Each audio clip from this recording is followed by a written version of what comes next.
여호와여, 주께서 나를 권유하심으로 내가 그 권유를 받았사오며 주께서 나보다 강하사 이기셨으므로 내가 조롱거리가 되니 사람마다 종일토록 나를 조롱하나이다. 내가 말할 때마다 외치며 파멸과 멸망을 선포하므로 여호와의 말씀으로 말미암아 내가 종일토록 치욕과 모욕거리가 됨이니이다. 내가 다시는 여호와를 선포하지 아니하며 그의 이름으로 말하지 아니하리라 하면 나의 마음이 불붙는 것 같아서 골수에 사무치니 답답하여 견딜 수 없나이다. 나는 무리의 비방과 사방의 두려워함을 들었나이다. 그들이 이르기를 고소하라, 우리도 고소하리라 하며 내 친한 벗도 다 내가 실족하기를 기다리며 그가 혹시 유혹을 받게 되면 우리가 그를 이기어 우리 원수를 갚자 하나이다. 그러하오나 여호와는 두려운 용사 같으시며 나와 함께 하심으로 나를 박해하는 자들이 넘어지고 이기지 못할 것이오며 그들은 지혜롭게 행하지 못함으로 큰 치욕을 당하오리니 그 치욕은 길이 있지 못할 것이니이다. 의인을 시험하사 그 폐부와 심장을 보시는 만군의 여호와여, 나의 사정을 주께 아뢰었사온즉 주께서 그들에게 보복하심을 나에게 보게 하옵소서. 여호와께 노래하라. 너희는 여호와를 찬양하라. 가난한 자의 생명을 행악자의 손에서 구원하셨음이니라. 아멘.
성가대 중창단의 귀한 찬양에 감사합니다. 고맙습니다.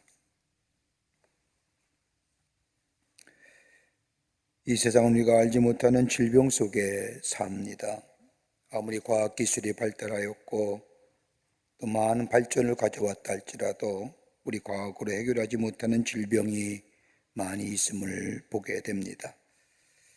가장 많이 걸리면서도 환절기가 되면 많은 사람이 고생하는 감기라는 질병이 있습니다. 근데 감기에 약이 없다는 겁니다. 우리가 먹는 약은 증상을 완화해 주는 것뿐이지 딱히 낫게 하는 것은 아니라는 겁니다. 그래서 의사에 가서 진료를 받으면 꼭 하시는 말씀이 있지요. 좀 쉬세요. 물 많이 드시고요. 그렇게 이야기하는 것을 들을 수 있습니다. 세상에서 가장 치명적인 질병이 무엇일까요? 많은 사람들이 말하기를 육체의 질병에 관해서 이야기합니다. 암이며 백혈병이며 신종플루며 이런 것들이 가장 치명적인 질병이라고 말하지만 이러한 질병들은 완전하진 않지만 치료학이 있어서 병에 걸리더라도 치료할 수 있습니다. 근데 지금의 창궐하는 코로나 바이러스는 치료하는 치료약이 없다는 것이 문제입니다. 더더욱이 두려운 것이 있다고 한다면 전염성이 강하다는 겁니다. 오늘 우리가 함께 드린 이 예배 흔히 비대면 예배라고 얘기하는데 왜 비대면 예배 드리는 겁니까? 전염이 있기 때문에 감염성 미역이 있기 때문에 모이지 말라는 겁니다. 얼마 전에 미국의 한 크리스천 매거진에서 발표한 것을 보면 코로나로 인해서 약물 복용 과다로 지난해 한 해 동안 숨진 사람이 미국의 경우입니다만 9만 3천 명이 된답니다. 자가격리와 봉쇄 정책으로 인한 고립감과 고독감에 견디지 못해서 약물을 과다하게 복용하여 죽은 사람, 그 약물이 사인의 직접적인 영향이라는 겁니다. 통계적으로 보면 하루에 250명이 죽어가고 시간당 11명이 고립감과 고독감 가운데 견디지 못해서 과다 약물 복용하여 죽어간다는 겁니다. 우리나라는 직접적인 통계가 안 나왔지만 코로나 인하여 갖는 심리적이고 정신적인 압박감으로 인한 고독감과 고립감, 아마 코로나가 잠식되거나 끝날 쯤엔 우리 사회의 큰 병리적인 현상으로 나타날 것입니다. 이건 우리나라만 가지고 있는 문제가 아니라 전 세계가 가지고 있는 현상이요 문제일 겁니다.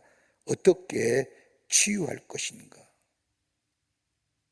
그런데 질병에 걸리면 인간이 갖는 공통적인 특징이 하나 있다고 한다면, 심리적 현상이 있다고 한다면 그것은 다름이 아니라 절망이라는 겁니다. 절망감이라는 것을 심리적 현상으로 생각하지만 어떻게 보면 이 또한 우리 안에 또 하나의 질병이라 생각할 수 있을 겁니다. 어떠한 사람도 여기에 예외함이 없습니다. 누구나 한 번쯤은 깊은 절망을 통하여 삶의 침체에 빠진 것을 경험한 적이 있습니다. 삶을 어둡게 하고 침체로 빠진 이 절망에는 몇 가지의 특징적 요소가 있습니다. 하나는 뭐냐? 누구에게나 해당된다는 겁니다. 누구에게나 다 해당됩니다. 예외가 없습니다. 한 번도 낙심한 적이 없다, 절망이 없다, 거짓말입니다. 또 하나의 특징인 반복된다는 겁니다. 한 번으로 끝나는 것이 아니라 마치 바닷가의 물과 썰물처럼 한 번 들어왔다가 나가면 끝이 된 것 같은데도 어느덧 또 다른 절망이 우리 가운데 찾아와 우리의 삶을 심한 침체로 빠져들게 하는 것을 경험하게 됩니다. 또 하나의 특징은 전염성이 강하다는 겁니다. 이 절망의 어두운 그림자가 찾아오면 나에게도 좋지 못한 영향을 미칠 뿐만 아니라 다른 사람에게도 좋지 못한 영향을 끼칩니다. 여러분, 가족에서 한 사람이 절망하고 삶의 침체에 빠지면 그 가족 모두가 다 삶의 어둠에 있는 것처럼 전염성이 강합니다. 근데 이 절망이 왜 이렇게 우리의 삶 속에 어둠과 삶의 지체를 가져주는 원인이 어디에 있느냐? 다름이 아니라 인간이기에 가능한 겁니다. 그 이유가 뭐냐? 의식이 있기 때문입니다. 의식이 있는 사람은 다 누구나 두려움이 있습니다. 죽은 사람은 아무런 감각이 없고 의식이 없기 때문에 느낌이 없습니다만은 살아있는 생명은 두려움이란 것, 의식이 있기 때문에 이 절망을 느낀다는 겁니다. 또 하나 있다고 한다면 어설픈 지식이 우리를 하여금 삶의 절망 가운데 빠지게 한다는 겁니다. 여러분, 지식이 많으면 많을수록, 삶의 깊은 자리에 들어가면 들어갈수록, 신앙도 마찬가지입니다. 하나님과의 깊은 영적인 교제가 우리 안에 깊게 뿌리 내릴 때에 어떠한 삶의 바람이 불더라도 흔들리지 않지만은 어설픈 신앙, 어설픈 지식이 삶의 참침체와 어려움을 가져다 준다는 겁니다. 또 하나 또 같다면 변보지 못한 경험입니다. 여러분, 선험적 지식이라는 것, 우리 경험이 가져주는 선험적 지식은 언제나 한계성이 있습니다. 내가 경험한 것 이외에는 다른 것을 알 수가 없습니다. 그러기에 내 경험 가지고 모든 것을 다 해석하려고 하니 되지가 않습니다. 그러기에 절망과 어둠의 그림자가 찾아와 삶의 침체에 빠지게 하는 것을 보게 됩니다. 오늘 본문의 말씀은 하나님께서 예레미야에게 하나님의 말씀을 선포하라고 하는 말씀으로부터 시작이 됩니다. 예레미야가 선포한 하나님의 말씀은 너는 나가서 외치라. 이스라엘이 망하기 전에 외치라. 그리고 구원이 있다고 외쳐라. 예루살렘은 망하느니라. 너희들이 그렇게 신성하게 했던 예루살렘의 성전은 불타고 말 것이다.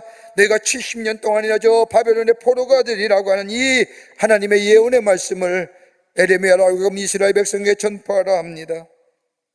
이 말씀을 전하라고 예배의 마음이 얼마나 가슴이 아팠겠습니까? 그럼에도 불구하고 하나님의 말씀을 기해 예레미야 나가서 이스라엘 백성에 전할 때에 그의 마음이 아프고 아파 울면서 하나님의 말씀을 전합니다. 얼마나 많이 울었는지 이 예레미야를 가리켜서 눈물의 예언자라고도 얘기합니다. 그리고 얼마나 많이 울었는지 눈에 진물이 들어 어두웠다가도 얘기합니다. 그렇게 눈물로 점철된 하나님의 말씀을 전했던 이 예레미야, 그러기에 예레미야 10장서부터 20장까지의 말씀을 가만히 읽어보면 한 예레미야의 한 편의 시라고 얘기하면서 6편의 시가 기록되어져 있습니다. 그 6편의 시 가운데 한 편의 시 가운데 오늘 본문의 말씀이 마지막 예레미야의 하나님을 향한 한 편의 시기가 오늘 본문의 말씀의 내용입니다. 일명 비명의 시라고도 얘기합니다. 20장 7절의 말씀을 보면 예레미야가 이스라엘 향한 한탄이 절정에 서 있습니다. 하나님이여 답답하여 견딜 수 없답니다. 하나님의 말씀을 전합니다. 하나님의 주문하신 명령을 뿐만 아니라 비록 전하는 하나님의 말씀이 이스라엘 백성을 향한 심판의 말씀이기에 마음이 아프고 정말로 시려우지만은 그럼에도 불구하고 하나님께서 전하라 하시기에 예레미야는 하나님의 말씀을 전합니다. 그렇다고 한다면 이스라엘 백성이 그 말씀을 들을 때에 받아들이고 돌아와야 되는데 오히려 하나님의 말씀을 전한 자신을 향하여 조롱하며 치욕스러운 말뿐만 아니라 그리고 수치와 모욕을 줍니다. 그건 다름이 아니라 하나님의 때문이라고 예레미야는 항변하지요. 20장 7절의 말씀을 보면 여호와여 주께서 나를 권유하심으로 내가 그 권유를 받아 싸우며 내가 하나님의 말씀을 전하고 싶어서 전한 것이 아니라 하나님이 나를 불러주셔서 전하라 하셨기에 내가 하나님의 말씀을 전하는데 왜 내게 이런 수치와 모멸과 조롱이 다가옵니까? 내 말을 전하면 내가 하는 말이 아니라 하나님의 말씀인데 하나님의 말씀을 전한다고 한다면 저들이 들어야 되는데 듣지 아니하고 오히려 조롱하는 것 견딜 수 없습니다. 그러기 20장 10절의 말씀을 보면 나는 무리의 비방과 사방이 두려움을 들었나이다. 그들이 이르기를 고소하라 우리도 고소하리라 하며 내 친한 법도 다 내가 실족하기를 기다리며 그가 혹시 유혹을 받게 되면 우리가 그를 이기어 우리 원수를 갚자 하나이다.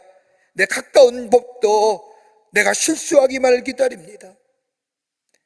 내가 조그만 허물이라도 발견하면 그것 가지고 걸고 넘어져서 나를 무너뜨리려고 합니다. 그렇게 견딜 수가 없습니다. 그런데 오늘 본문의 말씀을 보면 20장 11절의 말씀에 들어서 반전이 일어납니다. 이렇게 한탄하고 비명을 지었던 이 예레미야가 20장 11절의 말씀을 보면 그러하오나 여호와는 두려운 용사 같으시며 나와 함께 하시는 고로 나를 박해하는 자가 넘어지고 이기지 못할 것이오며 그들은 지혜롭게 행치 못함으로 큰 수욕을 당하리오니 그 수욕은 영영이 잊지 못할 것이니이다라고 고백합니다. 불평과 탄식과 한탄과 비명의 소리가 확신과 불변의 믿음의 자리에 서서 어떤 어려움이 오더라도, 어떤 고통이 오더라도, 어떤 외로운 상황이 오더라도 하나님이 주신 이 귀한 사명, 이 귀한 믿음의 길 내가 걸어가겠다고 고백하고 있음을 보게 됩니다. 여러분, 우리 얼마나 어렵습니까? 아마 지금의 시대에 편안한 사람 아무도 없을 겁니다. 더더욱이 믿는 우리의 삶, 하나님을 신실하게 믿고자 애쓰는데, 노력하는데 하나님 앞에 바로 서고자 부단히 나를 단련하여 하나님 앞에 서고자 하는데 우리의 삶 속에 왜 이렇게 어려움이 많은지, 하나님 앞에 엎드릴 때마다 눈물이 앞을 가리고 하나님 앞에 붙들어 기도할 때마다 내 마음이 먹먹해오며 그러기에 깊은 신과 같은 한탄의 소리로 하나님 앞에 조아리는 우리의 믿음의 삶의 모습, 마치 에레미야가 한탄하며 비명하며 외쳤던 그 고백과도 다름없는 우리의 삶, 어떻게 벗어날 수 있을까요? 어떻게 우리 안에 회복의 역사를 경험할 수 있을까요? 내가 가지고 있는 문제가 가장 큰 문제고 내가 당한 시험이 가장 큰 시험일 텐데,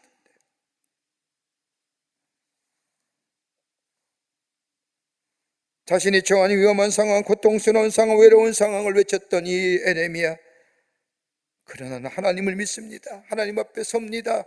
새롭게 반전의 삶, 반전의 드라마 역사를 써내려갔던 이 에레미야, 왜 그랬을까요? 오늘 본문의 말씀을 통해서 함께 말씀을 나누며 기도의 제목과 더불어 은혜 받기를 원합니다. 첫째는 하나님이 나를 아신다는 믿음입니다. 내 마음과 내 형편과 내 심중을 아시는 하나님.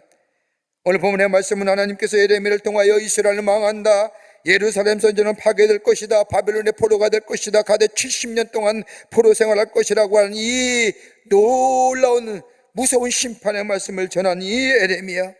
그런데 이스라엘 백성은 꿈쩍하지도 않습니다. 오히려 조롱합니다. 그러기 20장 7절의 말씀을 보면 내가 조롱거리가 되니 사람마다 종일토록 나를 조롱하나이다. 내가 하나님의 말씀을 전하는데 저들이 따라오는 것은 조롱거리입니다. 비난입니다. 욕설입니다. 하나님 어떻게 된 겁니까? 내 말씀 전하는 거 아닙니다. 하나님의 진리의 말씀 전하는 겁니다. 한마디로 고독한 투정이라 하실 것이고 진리와 거짓의 투정이라 할 것이고 마치 거짓이 진리를 이기는 것 같고 세속이 하나님의 거룩한 삶을 넘어서는 것 같습니다라고 하는 이 에레미야 고백. 하나님의 말씀이 무너져 내려가는 것 같은, 여러분, 신앙이 어떤 무엇일까요? 신앙은 히브리어 말로 에무나라고 얘기하고 헬라어로는 피스티스라고 얘기하는 이 단어 속에는 한 가지 공통적으로 있는 단어가 있는데, 의미가 있는데 진실입니다. 그렇게 믿음에는 진실함입니다. 하나님을 향한 진실함, 이것이 곧 신앙이요 하나님께 향한 믿음이라 할 것입니다. 여러분, 시편 139편 17절 이하의 말씀을 보면 다윗의 유명한 기도문이 나옵니다. 다윗의 기도문은 그냥 쓴 기도문이 아니라 자신의 인생의 여정을 뒤돌아보며 하나님이 자신의 삶을 어떻게 인도했는지, 시기도 있었고 질투도 있었고 시험도 있었고 위험도 많았지만은 그럼에도 불구하고 하나님의 은혜로 인도함 받아 저 이스라엘 왕의 초대 왕의 통일 왕국을 이뤘던 이 다윗, 자신의 인생을 뒤돌아보며 하나님 앞에 고백했던 이 시편 139편의 기도의 내용에 가장 하나의 포인트가 있다고 한다면 다름이 아니라 하나님이 나를 아십니다라고. 시편 139편 13절의 말씀을 보면 하나님께서 내 형질이 이루어지기 전부터 나를 아십니다라고 고백합니다. 이 말씀은 나라는 모습이 생기기 전부터 나를 아셨다는 고백입니다. 내 성격, 내 성질, 내 단점, 내 장점, 대나가 내 부끄러운 과거까지라도 내가 무엇을 생각하는지 내 본질을 아신 우리 하나님, 내 깊은 비밀을 아실 뿐만 아니라 더 나아가 나의 욕망까지도 알고 계시는 우리 하나님, 내가 필요한 것이 무엇인지 그도 아실 뿐만 아니라 내 미래까지도 알고 계시고 그의 의로운 장중에 붙잡고 계시는 우리 하나님, 그게 나를 아신다는 거예요. 이 고백에는 다른 것이 아닙니다. 하나님이 나의 삶을 인도해 주신다는 겁니다. 나를 아신다고 하는 이 고백 속에는 하나님이 나의 삶을 인도하고 계신다는 고백입니다. 저 요나의 고백처럼 주를 떠나 다시스로 피해가도 주님은 다시스 밭길에서 요나를 만나주시며, 엘리야처럼 하늘에 올라가도 하늘에서 만나주시며, 새벽 내를 타고 먼 바다끝으로 가더라도 하나님은 거기서 계셔 나를 만나주시는, 내 삶의 여정 가운데 계실 뿐만 아니라 내 삶을 인도해 주시는 전지전능하신 그 하나님이 나의 삶을 인도하고 계신다는 고백입니다.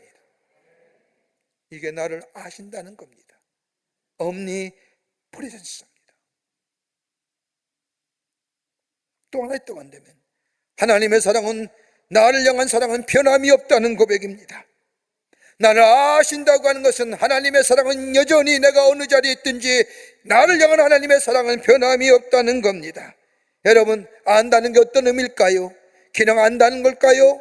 지식적인 것이 아니라 체험적인 겁니다. 야다라고 하는 겁니다. 경험되어지는 겁니다.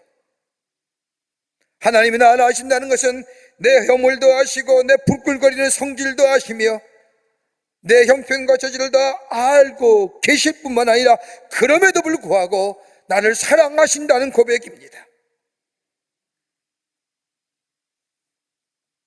그게 하신다는 겁니다. 그러게 나를 사랑하실 뿐만 아니라 나의 삶을 인도하시기에 그 하나님을 향하여 안다는 고백입니다. 여러분, 이스라엘 백성이 출애굽하여 40년 동안 광야를 헤매게 하셨던 하나님이 이스라엘 백성의 형편과 처지를 모르셔서 이스라엘 백성을 헤매게 하셨을까요? 아닙니다. 이스라엘 백성을 향하여 너무나도 잘 알고 계시는 하나님, 그러게 이스라엘 백성을 하나님은 저 거친 광야의 길로 내몰아가십니다. 그 광야의 40년의 긴 시간 동안 저들의 노예 근성을 변화시켜 주시고 하나님만을 의지하게 하시고 하나님이 저들의 삶의 인도되심을 깨닫게 해주시며, 그러기에 표적과 기사를 보여주시며 만나와 메추라를 먹이실 뿐만 아니라 바람 푸는 기둥과 바람 불기둥으로 저들의 삶을 인도하신 하나님, 그러게 종국적으로 나의 삶의 주인은 하나님이라 이 고백을 듣기를 원하셨던 우리 하나님, 그러기에 저들을 광야의 길에 내몰아치시며 훈련하여 연단하여 하나님의 사람으로 서기를 원하셨던 우리 하나님이십니다. 나를 아신다는 거예요. 내 형편과 처지를 알고 계신다는 겁니다.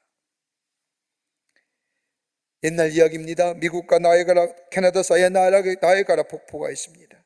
그 폭포 바람 밑에는 폭포수가 떨어지면 물결이 소용돌이치게 물살이 셉니다. 거기에 거룻배를 모는 한 노인이 있었습니다. 몇 사람이 관광차와 이 노인이 노젓는 거룻배에 올라탑니다. 물결을 빌빌 돌면서 배가 나아갑니다. 타고 있던 한 사람이 겁에 질려서 노를 젓는 노인에게 묻습니다. 너보노시오 노인장, 왜 그러시오? 노인장은 몇 년 동안이나 여기서 이 배에 노를 쥐었습니까? 라고 묻자 이 노인이 한 20년 넘는 것 같습니다. 그 사이에 사고 난 적은 없었습니까? 노인이 대답합니다. 아직까지는 없었어. 꼭 사고가 나게 되어 있지만 아직까지는 사고가 없었어 라고 얘기합니다. 이 말을 들은 사람들이 더욱 겁이 납니다. 벌벌 떠내면서 이래라 저래라 이쪽으로 가라 저쪽으로 가라 사공한테 말이 많아졌습니다. 이때 사공이 사람들을 바라보면서 이야기합니다. 여보시오, 당신들도 좋을 줄 아시오? 모릅니다. 그러면 입 다물고 있어요. 누구는 내가 줬는 것입니다. 지금은 죽거나 살거나 당신의 목숨은 내 손에 달려있어. 그러면서 하는 말이 여러분과 나는 같이 가고 있어. 손님들이 죽게 되면 나도 죽을 것이고 나 죽게 되면 여러분도 죽을 것이고 그러나 난 아직 죽을 생각이 없다오. 이 말들은 배 안에 있는 사람들이 비로소 조용해졌다고 합니다. 하나님이 나는 아시는 거예요. 내 형편과 처지, 내 가는 길, 내가 어떤 마음을 갖고 있는지. 그러기에 되면은 하나님 답답하여 견딜 수 없습니다. 답답하여 견딜 수 없습니다라고 고백했던 이 에레미야, 그는 하나님의 나와 함께 하심 더불어 내가 그 안에, 내 안에 나를 아시는 우리 하나님, 그 고백을, 그 믿음이 내 안에, 그 안에 있게 될 때 그는 하나님의 사명의 길, 부르심에 합당한 삶의 길을 걸어갔던 것을 보게 됩니다. 하나님 나를 아십니다. 우리를 아십니다.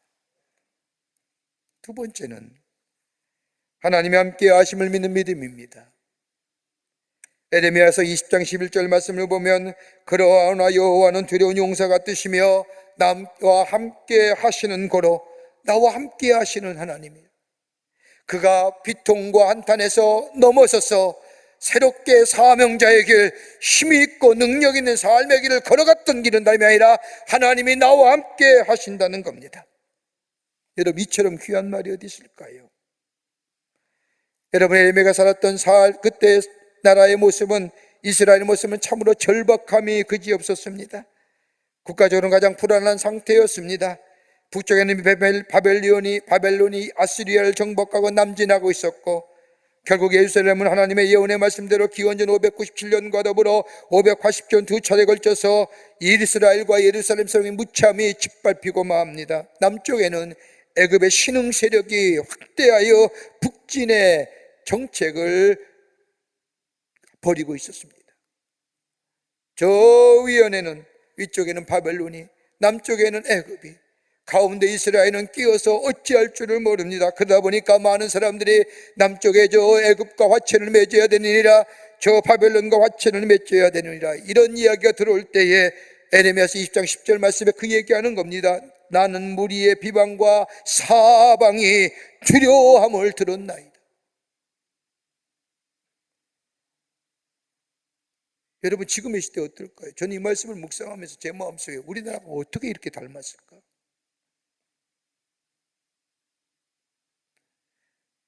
여러분, 지금 더더욱 그러하지 않습니까? 여러분, 코로나 사태가 우리나라의 문제뿐만 아니라 전 세계의 문제입니다. 수만 명이 코로나에 감염되어서 여기저기서 죽음의 소리가 들려오는 지금, 여러분 가만히 보세요. 지구촌의 문제이지 않습니까?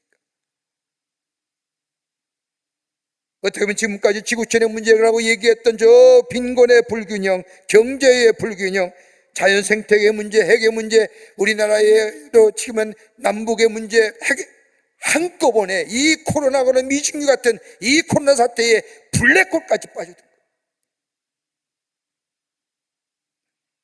여기 아무런 대답이 없습니다. 해답이 있습니까? 그러니까 불안한 거예요. 그러니까 답답한 겁니다. 아무런 대답을 못 주는 이때에 성경은 우리에게 대답하시지요. 내 삶의 곤고함이, 불안이, 어려움이, 막연함이, 절망이, 좌절이, 사방이 다 어둠으로, 사방이 다 가로막달지라도 길이 있느니라. 어디요? 눈을 들어 하나님을 바라보라는 거예요. 하나님께 집중하라는 겁니다. 그러면 하나님이 새로운 길을 열어주신다는 겁니다. 여러분, 시편 62편 1절과 2절의 말씀을 보면 나의 영혼이 잠잠히 하나님만 바라보며 나의 구원이 그에게서 나는도다. 오직 저만이 나의 반석이시요 나의 구원이시요 나의 산성이시요 내가 크게 요동치 아니하리로다고 하는 이 다윗의 고백처럼 하나님만, 거기만이 구원이 있습니다. 여러분, 한국의 지성이라고 하는 이어정 박사님이 예수를 믿는다는 것에 대하여 한국 사회에 큰 반향을 일으켰습니다. 이성의 논리로 무장하고 기독교에 대하여 비판적 사고를 벌이지 않았던 이 박사가 예수를 믿고 난 이후에 한 사람이 찾아가서 물었습니다. 어떻게 예수를 믿게 됐습니까? 그때 그분이 하는 말, 절망해보지 않는 사람은 절대로 영성을 가질 수 없습니다. 절망해보지 않는 사람은 하나님을 찾을 수 없다는 거예요. 자기 파괴란 극단적인 것이 없이는 하나님을 찾기가 어렵습니다. 세속적으로 편안한 사람은 하나님을 받아들이기 힘듭니다. 절망과 좌절을 세속적인 것으로 해보려고 하는 사람은 끝내 그에게는 공허함과 고독감만 남을 거예요.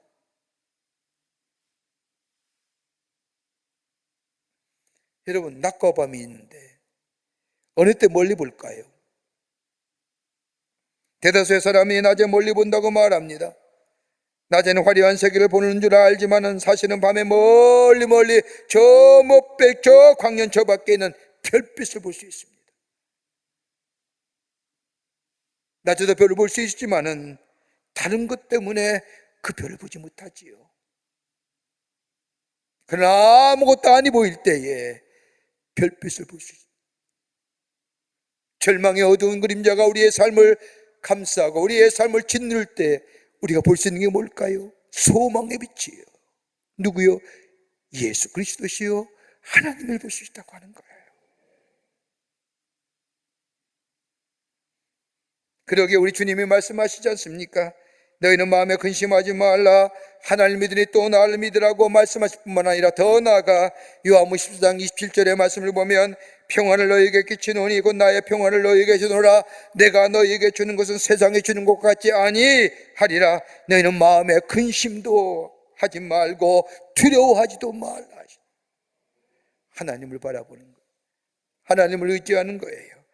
그러게 여호와가 나의 산성이시요 반석이시요 요소시요 그러게 내가 크게 요동치 아니한다고 하는 이 고백처럼 하나님만이 나의 구주가 되시고 구원주가 되시는 이 고백이 우리 안에 있을 때에 우리 안에 새로운 하나님의 생명의 역사를 경험하는 복된 백성의 삶으로 살아가게 될 줄 믿습니다. 요한에서 생간 에보스에 가보면 이런 기도문이 적혀져 있습니다. 하나는 뭐냐? 세계는 나의 교부다라고. 두 번째 기도는 하나님께서는 당신의 일꾼을 땅에 묻으시나 당신의 일은 계속해 가신다. 또 하나 기도가 있다면 이 세상에서 가장 좋은 것은 하나님께서 우리와 함께 하신다는 거다라고.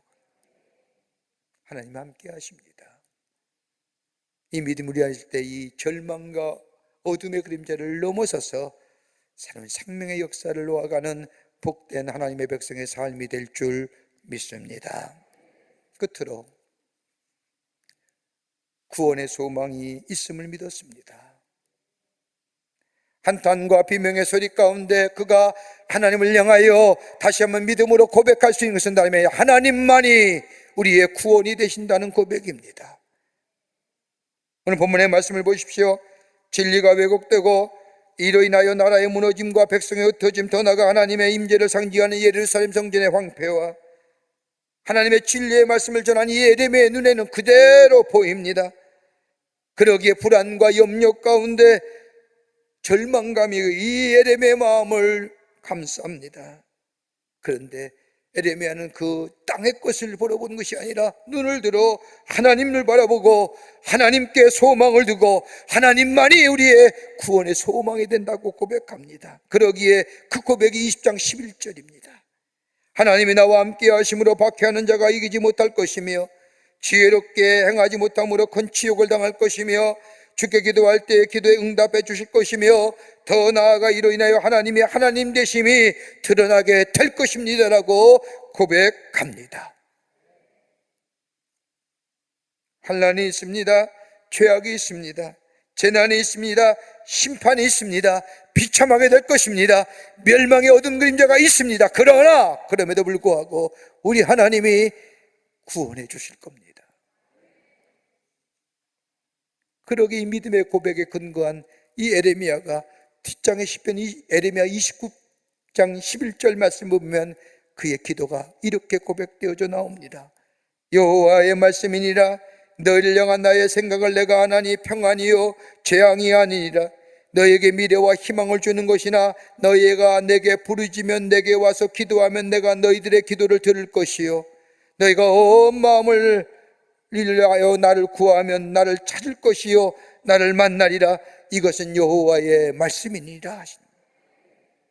하나님께 구원의 소망을 두고 주께 나와 구하면 찾으면 만나지면 응답되어지는 역사. 하나님께 소망을 두는 삶.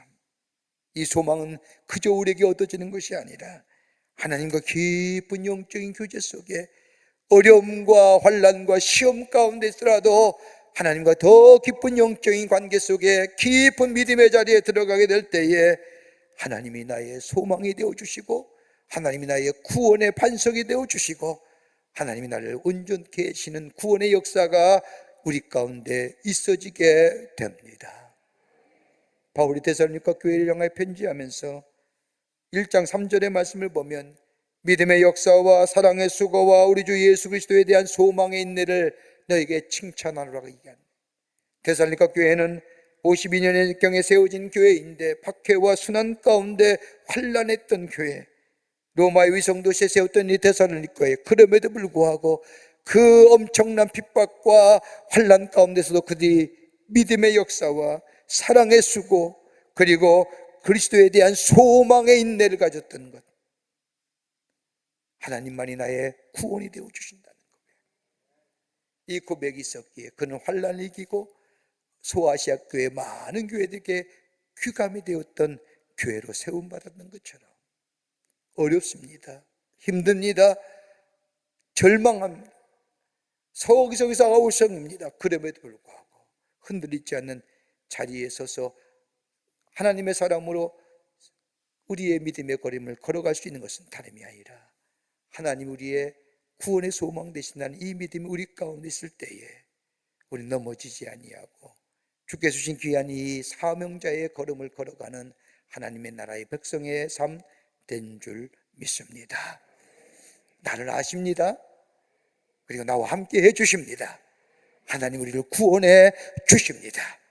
이 믿음 가지고 승리하시는 여러분과 저와 되시기를 주의 이름으로 축원합니다. 하나님 감사합니다. 저희들 주께서 사랑해 주셔서 하나님의 백성 삼으심에 감사합니다. 우리의 삶 참으로 어렵고 힘든 일들, 절망의 어두운 그림자가 우리 가운데 몰아친다 할지라도 우리 하나님 나를 아시지요. 우리와 함께 계심을 내가 믿습니다. 하나님이 나를 구원해 주실 겁니다. 이 믿음 가지고 믿음의 자리에 굳건히 있어서 하나님을 바라보며 나아가는 저희들 되게 하여 주셔서 우리의 삶에 하나님의 위대한 생명의 역사를 경험하여 하나님의 살아계심을 증거하는 저희들의 삶 되게 도와 주시옵소서. 성령이 도우실 줄 믿으며 예수님의 이름으로 기도하옵나이다. 아멘. 지금은 우리 주 예수 그리스도의 크신 은혜와 형용할 수 없는 하나님 아버지의 극진하신 사랑하심과 우리의 내재하시며 역사하시며 교통하시는 성령님의 놀라운 능력의 역사가 거룩한 주의 날 주의 전을 나와 예배하는 당신의 거룩한 백성들, 또 코로나의 창궐함 인하여 저 가정에서 온라인을 통하여 예배드리는 당신의 귀한 권속들, 또 방송 매체를 통하여 예배에 참여한 한국교회 거룩한 성도들, 모든 이들 위해 주께서 지금으로부터 영원토록 함께 하시기를 간절히 축원하옵나이다. 아멘. 좋으신 하나님, 좋으신